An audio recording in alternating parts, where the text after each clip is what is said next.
You're listening to an Ono Media podcast. All right, guys, we are jumping into an ad. It is 8 Sleep. I don't really know how else to explain how much I love 8 Sleep. Payton and I have been using it for 3 years almost now. Mm-hmm. I wouldn't be doing the podcast. I love 8 Sleep. Okay, so 8 Sleep just came out with Pod 5, and Pod 5 is the newest generation of their signature product, the Pod. And if you're like, what is this? Let me explain it to you. It is a smart mattress cover that you place right on top of your existing mattress. It is seamless. You cannot feel it. And it is basically next level sleep tech, okay? It automatically regulates your body temperature throughout the night independently for each side. So I choose to warm my bed up so that when I get in, I'm nice and feels like I just got my, sheets out of the dryer. Garrett likes to sleep cooler, so his is usually set to colder. And when I tell you, you will never wake up sweating again. Or cold. Because there are times where I'm like, oh, I'm freezing before I get in bed, and instantly just like, oh, I'm wrapped in a warm blanket. It's amazing. Seriously, we love it. We're big supporters of the product because we use it all the time. If you're going through menopause or just struggling with night sweats, you have to try this. Head over to 8sleep.com/husband and use the code husband to get $350 off your very own Pod 5 Ultra. The best part is that you still get 30 days to try it at home and return it if you don't like it. But we're confident you will love it. Trust me, your body will thank you for this investment in better sleep. Shipping to many countries worldwide. See details at 8sleep.com/husband. We'll take a picture of it and throw it in the YouTube video so you can see what it looks like. We love it. Guys, it is an investment, but it is worth it. So make sure to use code husband because you do get substantial money off. Again, it has just honestly changed our lives, and I'm not even lying. Hey everyone, welcome back to the podcast. This is Murder with My Husband. I'm Payton Moreland. And I'm Garrett Moreland. And he's the husband. And I'm the husband. I have the most super exciting, fun news for you. When Garrett told me that he was designing Murder with My Husband hats, I was like, well, I want to design something too. That would be fun.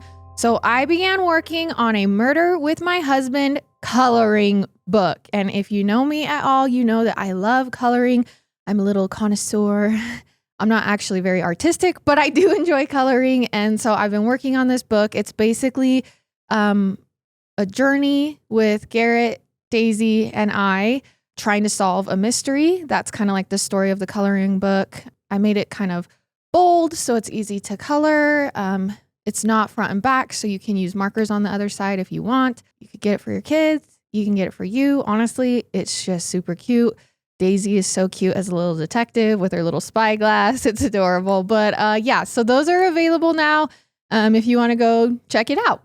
There will be links everywhere you can check it out. It's really cute. Payton did a good job. You guys should go check it out. It comes with color pencils. It does come with some color pencils. You can use markers as well. She made it one-sided so that you can put something behind it so nothing will bleed through. It's really cute. Go check it out. There'll be links everywhere. Yeah, I'm proud of her. Honestly, it's kind of just silly and little, but it's so cute and fun. I had fun doing it. It's really cute. If you're listening and you're thinking about turning the episode off right now, you are not going to want to because we have something that has been highly requested the last year, I would say. You're not going to want to miss this. But first, I guess I have my 10 seconds. I can't remember. Did I say? Oh, no, I don't think I've said this yet. I nared my upper body the other day, and I've never used nair on my upper body. Just like I've done it once before on my legs. I grow a lot of hair on my legs, and you guys might think, oh my gosh, do you? No, like I look like a bear. Do I not? Yep. Like I grow some crazy hair on my legs. So like 2 times a year I'll nair my legs, start fresh. First time I decided to nair my body, I didn't know that I couldn't put it on my boobs. Nipples. Can I say nipples? Yes. All right. I didn't know that I couldn't put nair on my nipples. I burnt my freaking nipples. Hurt. I had to go play pickleball the next day and I had to put Band-Aids on my nipples and anyways, if you are listening to this or watching this, do not put nail on your nipples. It's not worth it. And it's ineffective. But it does work on your chest. But it did work on my chest. That was fine. Like, it didn't burn any other part of my body. Just something new I learned. Just in case anyone else was curious, I did it for you. So don't do it. That's my 10 seconds. Nothing too crazy. I think based off of that, we're ready to hop into this case. Everyone should know or have heard some information about this. I just know what I've seen on social media. So this will be a good, summary, somewhat detailed summary of everything from A to B. A to Z. A to Z. I meant A to Z. From A to Z. And all right, I'll hand it over to Payton. Yo, Garrett's not scripted. If he comes out here. I just be talking, man. He just talks, okay? And he does a really good job. I'm just a talker. I would say that I'm pretty decent at talking. Put me in front of like a million people, I'll talk. Honestly, doesn't bother me. There was, I think during our live shows, there was a moment where Garrett would talk and then I would have to react. His job is not as easy as it looks. And I don't know if it's because I'm just so used to telling the story. Look, I've never claimed to be a fighter. I never said I was a fighter. I never said I was a fighter. All right. Like Garrett said, this has been highly requested. And I think we had to do it considering that Idaho was kind of a hot topic for us when we first started the show. Our sources for this episode are NewYorkTimes.com, CNN.com, ABCNews.go.com, People.com, Independent.co.uk, Newsweek.com, Facts.net, NewYorkPost.com, PBS.org, CBSNews.com, King5.com, and NBCNews.com. Madison Mogen, Kaylee Goncalves, Xana Kernodle, Ethan Chapin. These were the 4 young college students whose lives were taken on November 13th, 2022, right outside of the University of Idaho campus. All because of one cold-blooded killer, a 28-year-old man named Brian Kohberger. This case has been all over the place. It has been discussed. There have been many rumors, gossip, disrespect towards the victims and their families. But if there's one thing as this case has wrapped up this year that is left, it's a lot of unanswered questions, honestly, about the entire case, even though we supposedly have the answers. And that is what we are going to address today. On July 2nd, 2025, 3 years after the murders, Kohberger pleaded guilty to all 4 murders, which landed him behind bars for the rest of his life. But this plea deal meant he didn't have to answer many of the pressing questions. What was the motive? Why these 4 victims? And what might have happened if he stood trial after all? Today, I'm going to walk you through the case and then the evidence that would have come out in court and the new updates and information that has been released since Brian's sentencing. And there might even be some other information we're missing. I mean, because it seems like there's more stuff coming out each day. We tried to make this as recent as possible. So if there is some things that are missing, sorry, the way it is. We are really just going to try to unravel what really went on in the mind of Brian Kohberger. So we're going to back up. It is Saturday, November 12th, 2022. It is just another weekend in the small town of Moscow, Idaho. The students at the University of Idaho are looking to blow off some steam, get a little partying and fun in before they all return home for Thanksgiving break. One of them was a 21-year-old senior from Coeur d'Alene, Idaho, named Madison Mogen, or Maddie, as her friends called her. Now, Maddie was studying marketing and was a member of a sorority. She was a gentle, warm-hearted girl who was loyal and worked hard to maintain her friendships and connections to her family, including her friend who she had been close to since the 6th grade, who also happened to be her former roommate, 21-year-old Kaylee Goncalves. Now, Kaylee was originally from Rathdrum, Idaho, though she eventually had plans to move to Austin, Texas after graduation, and she also was planning to get a marketing job there. Kaylee was also part of a sorority. She was in a different sorority, though, from Madison and her other roommate, 20-year-old Xana Kernodle. So now we have 3 roommates, Maddie, Kaylee, and Xana. Xana and Maddie were sorority sisters. Xana had grown up in Idaho too, but she had also spent some of her childhood in Arizona. Her father described her as strong-willed and independent, but she also had fallen hard for another college student, a handsome freshman, 20-year-old Ethan Chapin. Ethan, one of 3 triplets with a brother and a sister, came from Conway, Washington. He was in a fraternity and as a former basketball player decided to major in recreation, sport, and tourism management. So all 4 of these college students seemed incredibly social and outgoing, loving their college life and dreaming of all the possibilities that the future might hold for them. They had no idea, though, that November 12th would be their last night to celebrate. That evening, Xana and Ethan went to a party at his fraternity house. This was actually just a short walk from the house on King Road where these girls lived, Xana, Kaylee, and Maddie. And they actually had 2 other female roommates that lived in the house on King Road with them, 21-year-old Dylan Mortensen and Bethany Funk.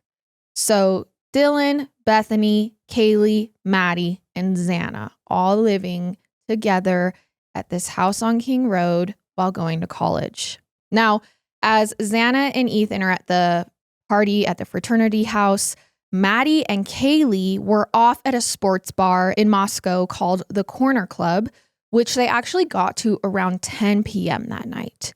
Kaylee had moved out of the house that she shared with the girls pretty recently, so she had been living there during college, but she had just moved out, but was actually back that night to hang out with her former roommates, and she was planning to stay the night at her former house. So right before that, Kaylee even uploaded a picture to her Instagram reading, quote, "One lucky girl to be surrounded by these people every day." And it's kind of a picture that has gone viral because it has all of the victims in it together. Now, Bethany and Dylan, the other 2 roommates, also went out drinking that night and they returned home around 1 a.m. Kaylee and Maddie stopped at a food truck and called a car, getting home at around 1:56 a.m. And then meanwhile, Ethan went back to the house with Xana to spend the night with her at the house, getting home around the same time as Kaylee and Maddie. So almost everyone is back home by 2 a.m. Okay. But around 4 a.m. that night, Dylan, whose room was on the same floor as Xana's, woke up to a strange sound. Now, just to set up the layout of the house for you, because it kind of is important for the story, there are 3 floors in total in this house at King Road. Now, on the first floor is where Bethany Funk's bedroom is, okay? Only her bedroom's on the first. The second floor is where Xana and Dylan's bedrooms are. And then the third is where Maddie's bedroom is, as well as where Kaylee's was before she moved out. Now, that morning, around 4 a.m., Dylan thinks she wakes up and she thinks she can hear what sounds like Kaylee maybe playing with a dog on the floor above her, so on the 3rd floor. And then she thinks she hears either Kaylee or Maddie say something like, "There's someone here." She also says she heard what she thought was crying, eventually coming from Xana's room down the hall from hers, followed by a male voice saying, "It's okay, I'm going to help you." So she wakes up at 4 a.m. and is like, what is going on in the house? She's spooked. She's scared. She decides it's gotten to a point where she's going to stand up and peek out her bedroom door to just kind of see what's going on. So she sticks her head out her bedroom door.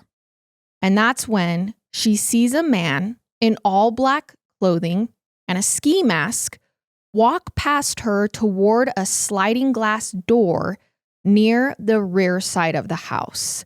And it is during this time that that man turns and makes eye contact with Dylan. So Dylan says they make eye contact and she sees that he's a white man with a big nose and bushy eyebrows, and that he's holding some type of, quote, small vacuum type of object. Remember, it is nighttime. She has just woke up. She's trying to grasp what's going on. So Dylan, a little scared, but like the guy didn't hurt her and she doesn't hear anything going on, goes back into her room and calls Bethany Funk. This is the roommate that she was out with earlier, who is asleep on the floor below hers. And she says, hey, I was hearing noises. I just think I saw someone dressed in all black, like wandering through the house. Bethany's like, really? Did you say anything? And she's like, no, I'm just so, like, she's scared. She's telling Bethany that she's scared. So Bethany says, hey, just like run downstairs. Just come to my room. And Dylan does. So they get down and they're trying to decide what to do. No one in their right mind believes that their roommates have just been murdered and that they're sitting here alive in the house. Yeah, this case is a little different because I know bits and pieces of it. And I know there's been a lot of speculation and opinions and thoughts and judgment. And it's hard because I try to think back when I was in college. I had 6 roommates for a while and then I had 8 roommates for a while. There's a lot of stuff going on in the house. There's a lot of noises. There's a lot of crap. Also, especially in college, I don't think you ever think, oh, there's a random person in our house right now murdering people. Like, I don't know.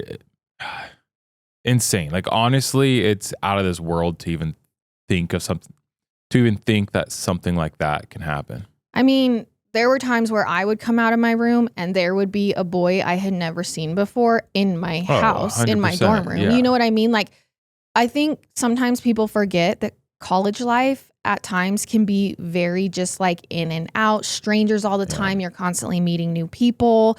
Now, granted, if she was like in her family home and there was a man standing there in a ski mask, she would probably be like, we have an intruder. Oh, yeah. She'd probably call her parents and be like, what the heck is going on? I also want to note that it is 2022. So we are only about a year and a half out of COVID. So people wearing masks really wasn't that like uncommon of a sight. If like, sure, it's not 2020, but still, I mean, if I see a person in a mask now, I don't really question it. Yeah. Yeah. So I think in her gut, she's spooked. Like, she's like, I don't understand what's happening. She does not believe that her roommates were just murdered. I think that's safe to say. Insane. So they are together in the downstairs room. They're trying to figure out what is going on. So they try calling their roommates' phones. It's 4 a.m. No one answers. They don't panic, though, because they figure a couple of things. Dylan only saw like a strange man. It's not like she saw any of her other roommates awake and walking around. It is 4 a.m. They might be asleep. They might not be answering their phone. And 2, they decide together that the man walking through the house was probably just one of Ethan's frat brothers who had come over, maybe playing like a joke on Xana and Ethan or something. That is what they come up with because Ethan is there and he has a whole bunch of frat brothers. Dylan also thinks she might just be entirely mistaken since she was drinking the night before. I think it's really easy that once they were together to talk each other down off the ledge, find some peace and comfort, and they both finally fall back asleep. Now, the next morning, around 11 a.m., which seems late, but I mean, they were out till 2, or awake till 2, then awake at 4. So around 11 a.m., Bethany wakes up and she notices no one else in the house is up yet except for her and Dylan. So at this point, they're like, wait, they're still not up. So they start sending some text messages to the other roommates via text and Snapchat. But there is still no answer from any of their roommates. And it's around that time that they realize Xana's location is off on her phone, which is weird. Like, they're checking for the location. They realize hers is off. So they decide to walk up and just peek in through Xana's door. And it's at this point that they see Xana passed out on the floor in her underwear and sweatshirt. But that's all they see before they get freaked out and leave the house. They are like, something is definitely wrong here. We need to not be in here. We need help. So at this point, they call 2 other friends over to help them with the situation. The people they call is Emily Allant and her boyfriend, Hunter Johnson. Now, they come over and Hunter goes in the house. They're like, hey, you are a boy and we think you can handle this. So Hunter goes into the house and he walks up to the 2nd floor to Xana's bedroom. And he also sees Xana passed out on the floor. And he actually rushes back outside the house and says, we just need to call 911. Something's going on. So, okay. So they didn't see blood yet, I assume? No, they haven't even walked into the bedroom, let alone gone up to the 3rd floor. They are just so spooked and freaked out. I'm not questioning anything. I'm just curious. At this point, wouldn't it smell a little bit? I don't think yet. Because it's been all night? I mean, since... I guess like 6 hours, 7 yes, hours. I don't think it would yet. Okay. But I think it was obviously eerie enough. That they were freaking out. It takes a lot for a group of college kids to decide to get serious and call the police. Yeah, I get that, yeah. So... I mean, I agree. I mean, I think it is reasonable that people were quick to be like, why did it take so long to call the cops? I think that's reasonable. I think so too. I mean, when I was involved in a hit and run and I called the cops, they basically told me, oh, it sucks, man. Sorry. Like, okay, I'm probably not going to call the cops again. But I also think people don't take into consideration the fact that these people are in college. For sure. They constantly live this in and out, just party life. Nothing's really that serious. Like, you have to take into account that this isn't a family in a suburban area that sees one of their siblings on the floor. Yes. So the group of kids calls 911 just after 11:55 a.m. that morning. They frantically tell the dispatcher that something bad had happened at their house, and one of their roommates got drunk the night before, and now she's unconscious and she hasn't woken up, and they really don't think she's breathing. But when the police arrive a few minutes later, they find something far worse than any of them expected. And I think this is also a point in the case that has bothered the public, that the 911 call came in as one of their roommates passed out, maybe struggling to breathe, when in reality, it was... They were dead. 4 homicides, like brutal, bloody homicides. Like, where does that miscommunication come in? But again, hopefully now that I've broke down the story for you, you can understand how these events actually unfolded and kind of make sense. Yeah, I can't really judge. Like, obviously, I mean, I have questions and thoughts. But I can't judge because, 1, I've never been in the situation. And 2, it's, dude, 4 people were just killed. Like, I don't know how. It's insane. Also, Dylan and Bethany, they have enough guilt. They don't need you to put it on it. I promise you. I promise that. They already hate themselves enough right now. Like, they just need love and support and validation and understanding at this point, because they have gone through hell. And honestly, the public's involvement in this case have only made their lives worse. Yeah. After going through this horrid experience. So, and I think after like learning more about it, I mean, we're going to continue to get into it, but learning more about it and the trial and so on and so forth, you realize like they did what they thought was right. They didn't do anything. Anyways, all right. Sorry. You can keep going. So police arrive to this, like basically on college campus, to this house where there's a different roommate in each bedroom. And they discover Xana Kernodle dead on the floor of her bedroom. She's not passed out like they had thought. She is dead. Oh, and so sad. Xana has been stabbed 50 times. Wait, very what? Brutal. Wait, what? 50 times. She's on the floor of her bedroom, stabbed 50 times. Her boyfriend. Okay, wait. Sadistic. I mean, I don't know what I can ask. No one heard, obviously.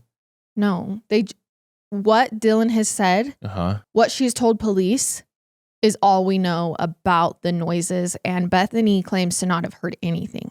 So Okay. It is hard to wrap your mind around, but I don't believe that they... Did you say anything about it being loud in the house that night? Yeah, she thought they were playing with a dog. Because they did, one of the roommates did have a dog. So they thought the stomping around and running and playing was with the dog. 50 times? Oh my gosh. But then she heard what she thought was her roommate saying, we think there's someone here. And then she heard a man say, don't worry. And so she got up to look. Oh my gosh. You're telling me that this guy, first of all, killed 4 people, stabbed one of them 50 times? Okay. So her boyfriend, Ethan, had also been stabbed multiple times with one lethal blow to his jugular vein. So police discover this couple dead in Xana's bedroom. Then they continue moving up the house because they know that there are 2 other girls in this house that they haven't heard from. So they go up to Maddie's room and they find Kaylee and Maddie both in Maddie's room in her bed. They could have slept in different rooms, but that night they happened to both be in Maddie's room. I'm sorry. I'm going to have questions, and I'm sure they're the same questions you guys have. Was there not a bunch of screaming and yelling? Not according to anyone. There has been neighbor footage of moaning. Maybe there was some moaning or grunting. There was no outright screaming. If neighbors can hear that? It was on the neighboring. So there's the wall of the house. And then the neighbor's front door was right there and the Ring doorbell could hear it. I feel like that has to be pretty loud, right?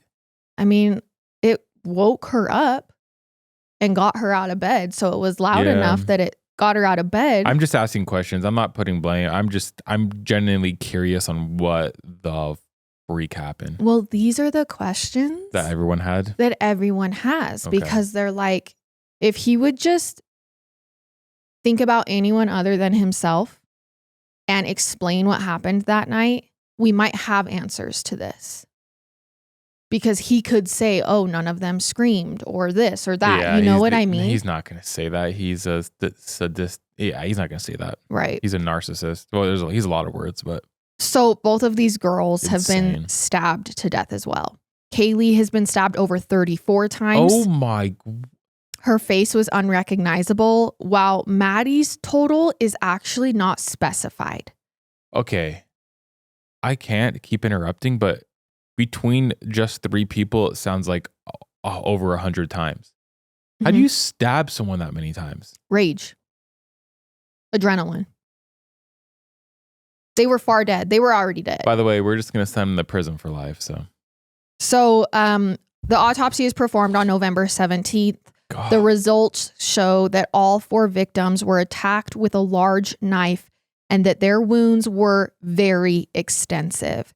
The autopsy shows that Xana did fight back. So when putting together the timeline of the investigation, because police are who was killed first? What happened here? Why did Dylan and Bethany not hear screaming? What happened here to make this so seamless and fast?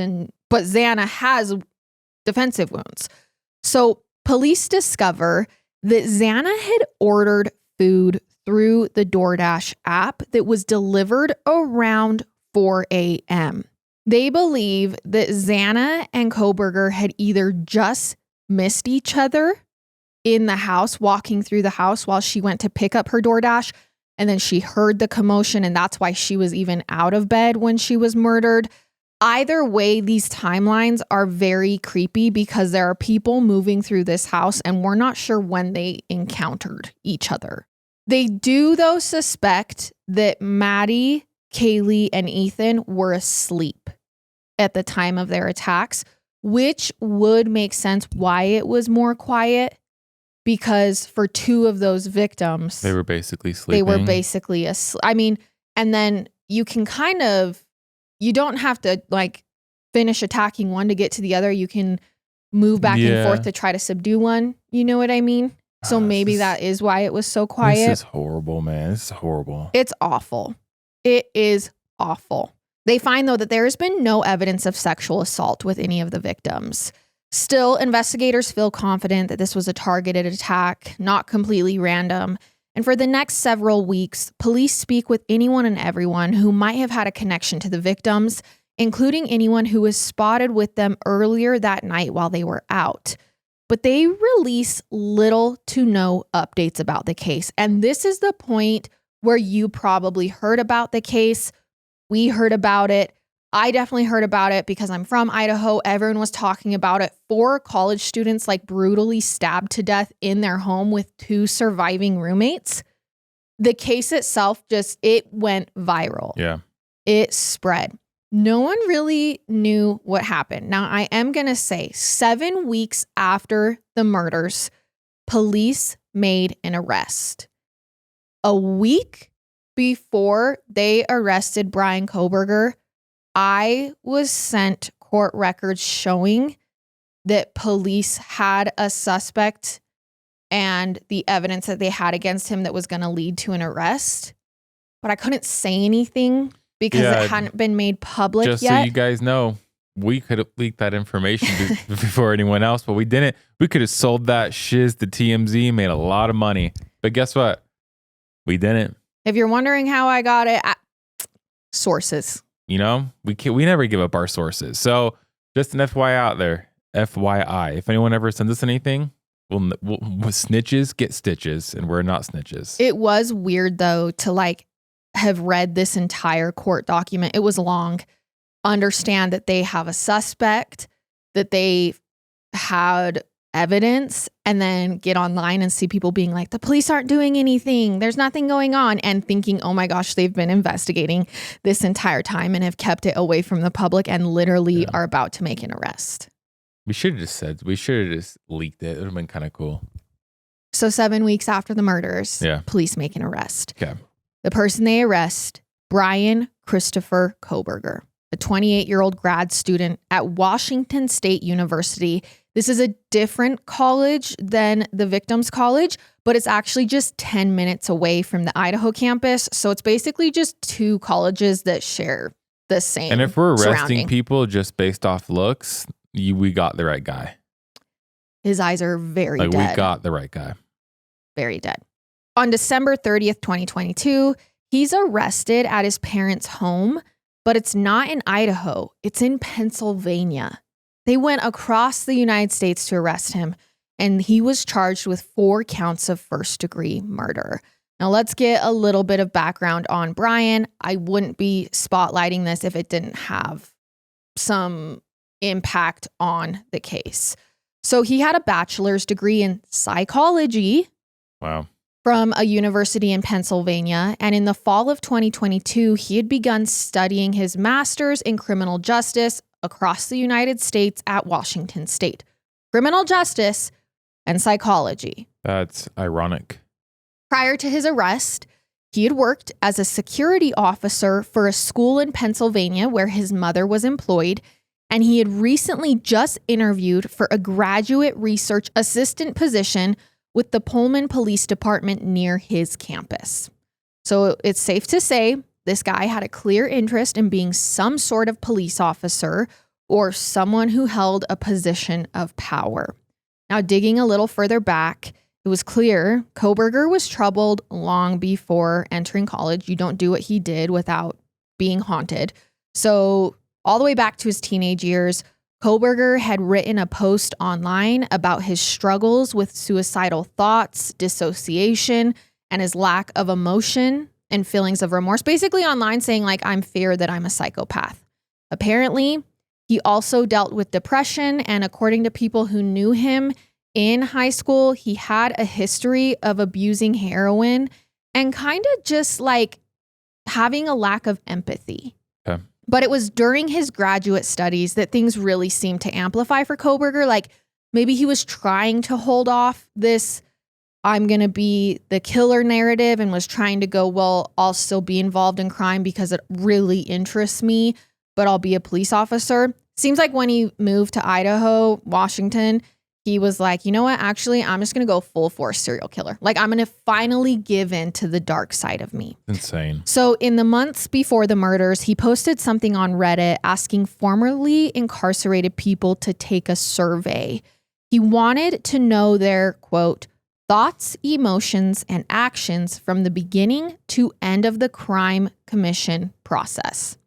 He said it was part of a research project to, quote, understand how emotions and psychological traits influence decision-making when committing a crime. Another classmate of his said he recalled just a few days before the murders were committed, Kohberger became very curious about forensics, DNA, and other evidence that prosecutors could use to get a conviction in court. And even more terrifying, just prior to the crime, Kohberger had been chatting with a woman he met on Tinder. And when they began talking about horror movies, he asked her what she thought the worst way to die would be. And she said, I think being stabbed to death. Kohberger responded to this woman something to the effect of a K-bar, which is a fixed blade knife. Like he specified the type of knife. And sure enough, what was found at the scene of the crime? Not the weapon itself, but a sheath to a K-bar knife. Okay. So there was quite a bit of evidence pointing to Bryan Kohberger circumstantially, which meant things weren't looking good for him leading up to his trial. In fact, more damning evidence against him came out as trial was leading up, and on June 26th, 2023, the prosecution announced that they would be pursuing the death penalty, which is a big deal because the state of Idaho hasn't carried out an execution since 2012. So Kohberger's attorneys tried to block that by saying he had been diagnosed with a form of autism. He should be exempt from execution due to the Constitution's prohibition on cruel and unusual punishment. But in November of 2024, the judge said, no way, absolutely not. The motion stands and the prosecution will be able to pursue the death penalty if Kohberger is convicted. Cruel and unusual punishment? How ironic is that? Yeah, and honestly, like... Or hypocritical, whatever you want to... If you're talking death penalty cases, killing 4 random people for fun, stabbing them that amount of times in a rage... Yeah, that probably feels pretty much like you are... for sure a danger to society. There was no priority. motive. Like, I feel like we should do like instead of like a trial, we should just do like a USA vote. So like whenever something, ballots. Yeah, whenever something like this happens, we post a poll on Facebook, Instagram, and TikTok. Everyone votes, and whatever the choice that is chosen is the choice that is made. I don't know. I think that's a pretty dang good idea. And keep going. So you're leaving it all to the owners of those companies to decide because they can sway those votes. Skew them, lie about them. Okay, well then we'll have to do the vote somewhere else. But I still think it should be up to the public to make that decision. I mean, it is kind of the jury. Yeah, but you know. At this point, Bryan's team starts reassessing their strategy. Jury selection was scheduled to begin on August 4th, 2025. Now, remember, these murders happened in 2022, and he was arrested in 2022. So it's been 3 years of back and forth trying to figure out how to get to trial, gathering evidence, appeals, like delays. Yeah. But a month before, on July 2nd this year, Kohberger appeared at a hearing and announced, "Never mind. I'm pleading guilty to burglary and 4 counts of first-degree murder." So I assume it's because he was probably going to get the death penalty. Yes, and he wanted just life in prison. So they gave him a plea. You know, Bryan, I'm really glad that you wanted to live. So and that you got the choice to live. I think it probably matters most what the victims' families felt about this, and it was split. Some didn't want to go through a trial. Some felt like this wasn't justice. I get that, yeah. In making that plea, that means that he did not, in a court for the public or the victims' families, have to give a motive or any sort of statement or story regarding that night and why he did what he did. In fact, the judge actually gave him an opportunity to address the court and be like, hey, is there anything that you would like to do to try to maybe answer some questions? And he said, quote, "I respectfully decline." Okay. And that's that. On July 23rd, 30-year-old Bryan Kohberger was sentenced to 4 consecutive life sentences, therefore dodging the death penalty for his plea. But that left a lot of people unsettled. It left a lot of people answering questions. What would have been presented in court? What fate might the jury have chosen for Bryan Kohberger? And could it have been enough to actually land him the death penalty? Well, since Kohberger didn't get a jury, I am going to present you the evidence that it's rumored would have been put forth at trial, and I'll let you decide what you would have voted if you were on the jury instead. Give it to me. So Give it to me. here is our make-believe trial with the evidence that the state has released to the public. Let's start with the footage that was found after the murders. About an hour after the roommates all returned to the house that night, a white car appeared on surveillance cameras around the neighborhood. Obviously, police went around to doorbell footage, security cameras, and they gathered it. And they see this white car around the house at the time of the crime. Now, their house was on a dead-end street. And yet you can see a white Hyundai Elantra pass the house a few times, circling the crime scene, the future crime scene that's about to happen literally that hour, multiple times, including at 4:04 a.m. This is around the time the murders were believed to be committed. Okay. There is also a security camera that captures audio, this is the one I was telling you about, of what sounds like whimpering, a dog barking, and then a huge thud coming from the home. This happens at 4:17 a.m. So at 4:04, this car is circling. They believe this is Bryan in his car. And at 4:17, chaos begins. Shortly after that, the Elantra is seen literally speeding away from this house at 4 a.m, like ripping it, tires squealing. And it's in the direction of the Washington State University campus. So where he would be returning to.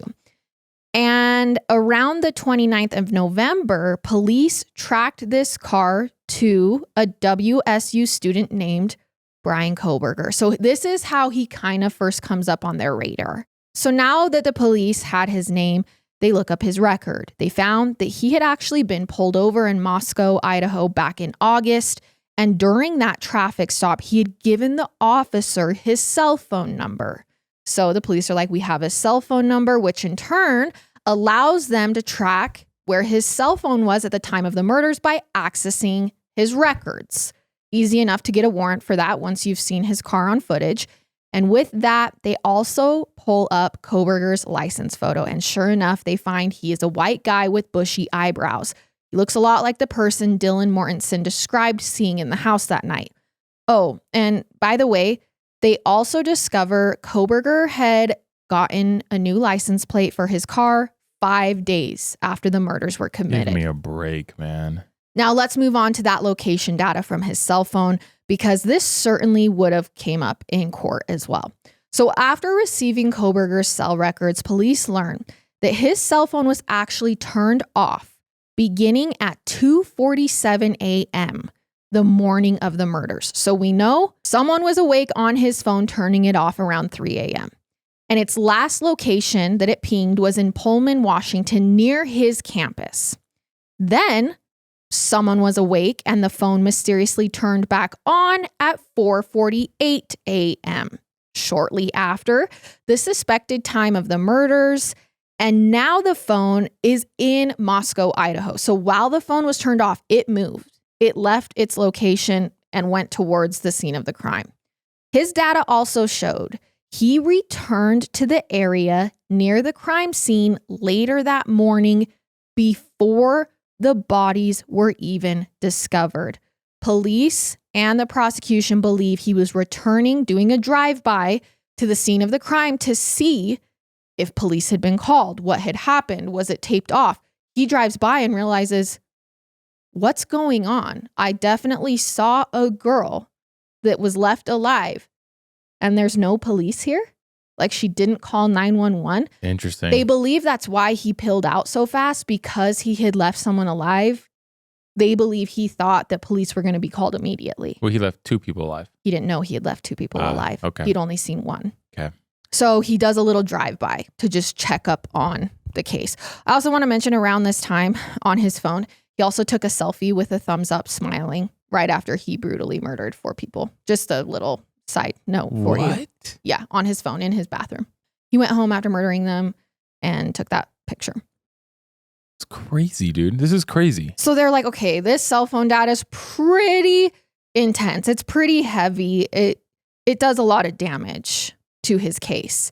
And so they keep digging and they learn he had actually visited the area around the home of these 4 college students, at least 23 times in the months before the murders. And when his phone would ping at the home, it was usually between the hours of 10 p.m. and 4 a.m. Okay. So basically 23 times before he showed up and actually murdered, in the middle of the night, he drove by their house. Either... Do we know why their house? No. So this is a big question. What? Was he there to only kill one person? Was his target Maddie and then Kaylee happened to be there? But they can't figure out a connection between them? No. There is no known connection. No one can say that he knew any of the victims. I would assume it's 2 things. Either one, he saw her in public once and followed, or one of them in public, or 2... Instagram. Yes, like they saw him on social media and he's like, oh, that's the person, and started stalking them. It's rumored that their house was the host house of many parties where the doors were just left open. I mean, the door was unlocked that night. So people actually believe that Brian could have possibly been in the house and like looked at the layout of the house, found whoever his intended victim's room was, or if it was everyone. Like he could have definitely learned the layout of the house before that night. So it seems like at least one of the roommates in the past months, Kaylee Goncalves, actually noticed a man watching her at one point when she went out to walk her dog. This is the dog in the story, is Kaylee's dog. Now remember, Kaylee had actually moved out of the house by the night of the murders. She was literally just back there that night to visit her friends one last time. Gosh, she wasn't even living there anymore. I'm so pissed. She was ready to move on with her life. And from what I can tell, she didn't move because of a stalker, but because she was graduating early, she'd gotten a new job. But there was more information I found that showed Kaylee, Xana, and Maddie were actually all being watched by Kohberger prior to their deaths. Okay, so Kohberger followed all of the girls on Instagram. He had liked several of Kaylee and Xana's photos. He definitely found them on Instagram and decided that. Yeah. Or found them in person and followed them on Instagram. Either way, he was stalking them on social media and being a weirdo. But this is where the belief that Maddie was the intended target comes in, because he had liked almost every single one of Maddie's posts and had apparently downloaded some of her photos to his devices. That's disgusting. Kaylee had also mentioned to friends that she thought she had a stalker, that someone had mailed her something once and she was getting strange messages on Facebook. Oh, weird. We don't know if this has a connection to him. Then on November 4th, 9 days before the murders, the roommates came home to find that their front door was open and literally off the hinges. It was so bad that Xana's dad actually came over and fixed it. So just some unusual activity. But maybe the biggest piece of evidence in this case that you probably already know was a knife sheath that was left at the crime scene. While the knife itself was never found, the sheath was telling. It was discovered on the bed next to Maddie and Kaylee's body. And it had a Marine Corps logo on it, and it belonged to a K-bar knife. Now, more importantly, forensics was able to extract DNA from the button on the snap of the sheath. Impressive. And while it didn't match anyone in any law enforcement databases, they used genetic genealogy to see if there was a match. So with help of those consumer databases like Ancestry.com, they build a profile that points that whoever had done this was in the Kohberger family. Now, they don't have Kohberger's DNA, but they link it to his family tree. Got it, yeah. To get an exact match, obviously, and absolutely confirm that it's their number one suspect. They need Brian's DNA. They need a sample of his DNA. So a few days before Kohberger's arrested, police collect garbage from outside his parents' home in Pennsylvania, where they know Kohberger had driven home and was staying at this point. They bring them back to the lab for testing, and when one comes up as a direct match for what was on the sheath, investigators know they have their guy. They have Brian Kohberger's DNA on the knife sheath that was left at the crime scene. That's why 3 days later on December 30th, they were able to finally arrest him, because that's pretty obvious. If I was Brian's parents, I'd be pretty pissed if I spent all this money thinking my kid might be innocent. Some people believe that his dad knew what he had done, because his dad came to Idaho and drove him back to Pennsylvania after the murders. I don't get that personally. I don't get standing up. I don't get wanting to defend your kid. Enabling. And when it comes to something like that, it's not like, oh, he ran a red light or no. Like this is... You can love your kid while holding them accountable. 100%. It's totally possible. In fact, loving your kid while holding them accountable is usually the best thing you can do for them. Yeah, it's kind of embarrassing. Before pleading guilty, Kohberger's defense attorney motioned to throw this DNA evidence out, basically their strongest piece of evidence, but the request was denied, which also might have pushed Kohberger into making that guilty plea, because that's a smoking gun. Like, how do you even argue that? But that wasn't the only thing pointing in his direction. Detectives also found evidence on Kohberger's computer once they arrested him, showing that he had purchased a K-bar knife and a sheath just months before the killings. Okay. And then he searched for a new knife and cover right after the murders. I mean, it's black and white. Not even black and white. I mean, it's open and shut. Yeah. So since Kohberger's guilty plea, a lot more evidence has actually come to light, because the state doesn't really have to keep it on lockdown anymore. So I'll share with you a few details that have come out since his guilty plea. Okay, so that selfie, the 10:30 a.m. selfie is what came out. That look on his face is so eerie. A friend of his also told police he had very obvious scratch marks on his face right after the murders. And they said the same thing happened back in October of 2022, a month before the murders. So people began to wonder, did he have a practice victim before this? Kohberger's car and house were also meticulously cleaned after the murders. And more eyewitnesses came forward to say they saw a man lurking around that King Road neighborhood and acting nervous around the time of the crimes. And as far as finding any new evidence inside the house where the crimes took place, this is a very problematic part of this case that I do have a firm stance on, because we will never find more evidence at the King Road house. On December 28th, 2023, the University of Idaho decided to demolish the King Road house before he had even pled guilty, saying it was, quote, a grim reminder of the heinous act. Hello? Is this mic on? Who made that decision? Also, this was despite the fact that two of the families came forward publicly insisting, no, please keep the house standing through the trial. Keep it standing through the trial. What if the jury want to go visit? What if there's more evidence there? Who in their right mind, who made that call?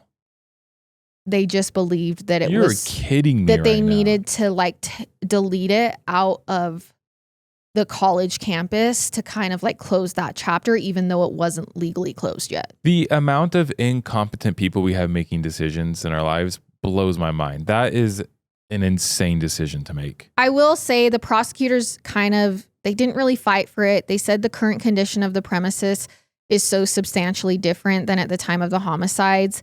They didn't even believe that they would be able to get the jury in there. They didn't lock down it enough. That, yeah. So while the house was knocked down, these questions around Kohberger's motives still stand. Many want to know why Kohberger went after these 4 college students in particular. Was he zeroing in on one roommate, maybe Maddie, but ended up taking more lives when he realized that Kaylee was there, and then maybe that murder had disturbed Xana, or Xana had gotten up to get her DoorDash and they had run into each other, whatever it may be. Then he had to kill Xana. And then once he got Xana in the room, he realized Ethan was in there passed out. So he killed Ethan. We don't know what was intended to happen that night. We only know the result of what happened that night. Was it something about the house that made him target the people in there? And if so, why did he leave 2 roommates alive that night, especially if he literally made eye contact with one of them after killing 4? Why stop? While Kohberger himself has yet to give an answer to these questions, that doesn't mean the truth will not come out over time. New information about this case continues to surface, just like Garrett said, every day, and it is possible that one day Kohberger himself will want to talk. We know that he has done a lot of studying of serial killers. He is very fascinated by serial killers.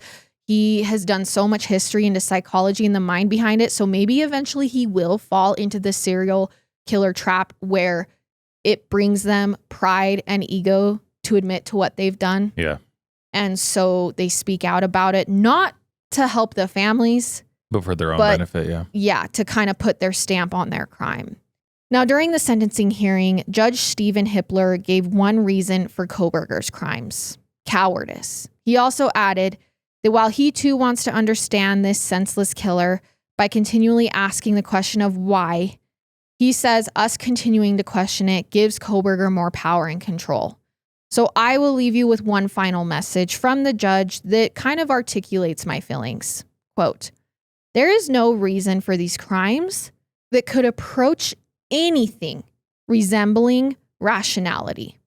In my view, the time has now come to end Mr. Kohberger's 15 minutes of fame." Now, if you watched the sentencing hearing, you know that Kaylee Goncalves' sister gave a really impactful victim impact statement.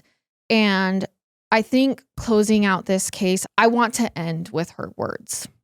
She said, "I won't stand here and give you what you want. I won't offer you tears. I won't offer you trembling, disappointments like you thrive on pain, on fear, and on the illusion of power. I will not feed your beast. Instead, I will call you what you are: sociopath, psychopath, murderer. I will ask the questions that reverberate violently in my own head so loudly that I can't think straight most any day. Some of these might be familiar, so sit up straight when I talk to you." She goes on to say, "If you were really smart, do you think you would be here right now? What's it like needing this much attention just to feel real? You're terrified of being ordinary, aren't you? Do you feel anything at all? Or are you exactly what you always feared? Nothing. If you're so powerful, then why are you still hiding, defendant? You see, I'm here today as me, but who are you?" She then says, "You act like no one could ever understand your mind, but the truth is, you are basic. You're a textbook case of insecurity disguised as control. Your patterns are predictable. Your motives are shallow. You are not profound. You're pathetic. You aren't special or deep, not mysterious or exceptional. Don't ever get it twisted again. No one is scared of you today. No one is intimidated by you. No one is impressed by you. No one thinks you are important. You orchestrated this like you thought you were God. And now look at you, begging a courtroom for scraps. You spent months preparing, and still all it took was my sister and a sheath. You worked so hard to seem dangerous, but real control doesn't have to prove itself. The truth is, the scariest part about you is how painfully average you turned out to be. The truth is, you are as dumb as they come: stupid, clumsy, slow, sloppy, weak, dirty. Let me be very clear. Don't ever try to convince yourself that you mattered just because someone finally said your name out loud. I see through you. You want the truth? Here's the one you'll hate the most. If you hadn't attacked them in their sleep in the middle of the night like a pedophile, Kaylee would have kicked your effing ass. Thank you." And that is how she ended her impact statement. And I think if there is if you could write the perfect impact statement about a way to actually get through to a psychopath or a murderer in this regard, she did it perfectly. Yeah, I agree. Reminding everyone and him, you are not special. You are not some crazy smart person because you were able to kill 4 people and people can't comprehend how you could do that. Yeah. People actually just think you're lame, you're average, and you suck. Like, you're a bad person. That's all people think about you. Yeah. And I just 100% agree. And I think her impact statement was impactful. All right, you guys, that was the kind of summarization. Also, if we had had a trial, maybe this is what would have been brought up. Story of the Idaho 4. Please remember their names, remember their families, keep them at the forefront. Remember that all 4 of these victims were more than just the Idaho 4 murder victims. And let's put Brian Kohberger to rest. All right, you guys, we will see you next time with another one. I love it. And I hate it. Goodbye.